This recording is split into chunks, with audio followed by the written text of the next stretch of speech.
Entrevista do dia, no Giro Estadual de Notícias. Você bem informado. Pessoal, eu vou conversar agora com a doutora Laís Ferreira, ela que é advogada, e vai trazer aqui para você algumas informações bastante pertinentes. Tem uma ação chamada Setembro Colorido, tá? E também tem uma decisão bastante favorável do STJ para servidores estaduais.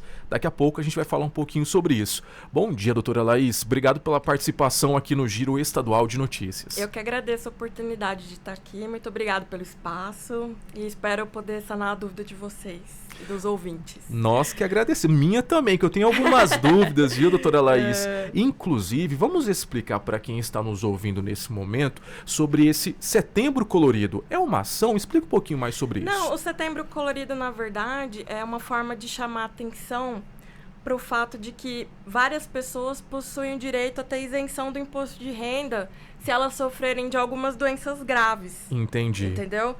Por exemplo, AIDS, nefropatias graves, cardiopatias graves, neoplasias malignas, tuberculose, Parkinson. São várias doenças. Tem um rol taxativo, sim, mas são doenças consideradas graves, né? E aí, quem que vai ter direito a essa isenção do imposto de renda? Aposentados, pensionistas e os reformados, né? Que é o pessoal da carreira militar. Entendi. E esse benefício, doutora Laís, ele já é automático? Não, não é automático. Você precisa...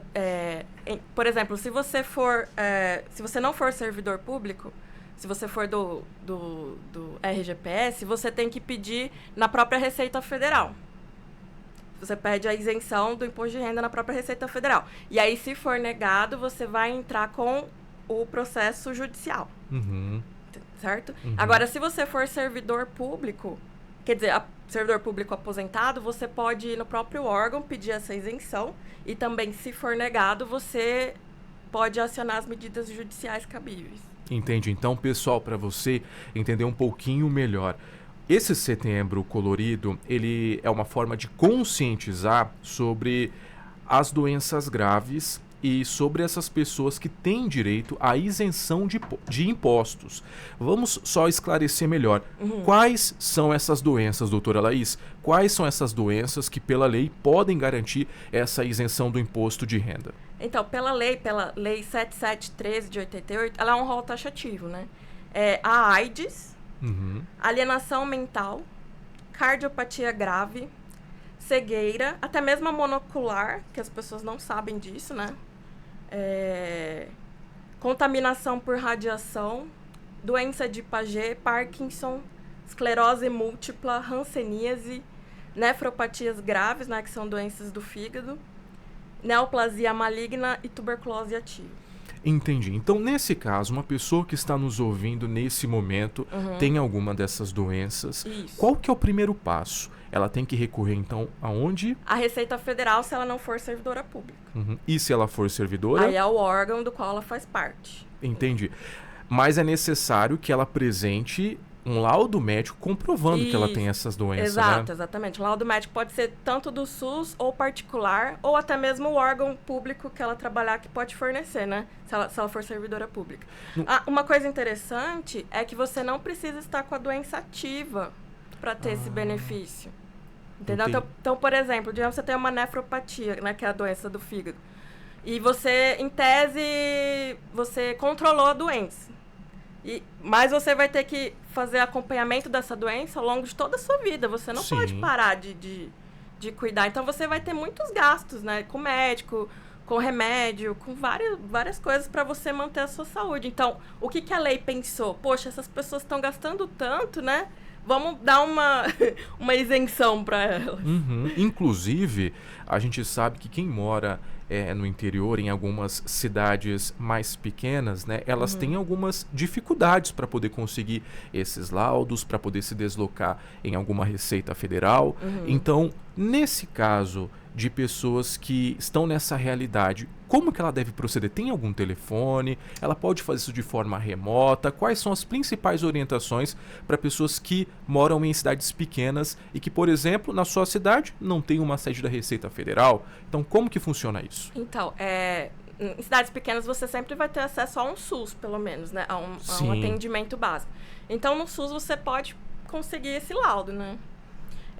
Agora, para entrar com um pedido, é na Receita Federal mesmo, mas eu acredito que pelos sistemas online já consiga fazer esse pedido. Pelo Gov também, se eu não me engano. Doutora Laís, essa isenção é só no imposto de renda ou ele serve também para outros tributos, por exemplo, IPVA, IPTU? Não, esse em específico é só para o imposto de renda. Só para o imposto de renda. Isso. E existe um prazo para poder fazer essa solicitação? Não existe o prazo, uma vez que você pode pedir independente da sua doença estar ativa ou não. O único requisito é que você já esteja aposentado. Entendi. E quais são os documentos que a pessoa precisa estar em mãos para poder estar começando a iniciar esse procedimento? Pelo menos o laudo, né? Pelo menos o laudo. Pelo menos o laudo de saúde, que ateste que a pessoa tenha a doença grave. Muito bem.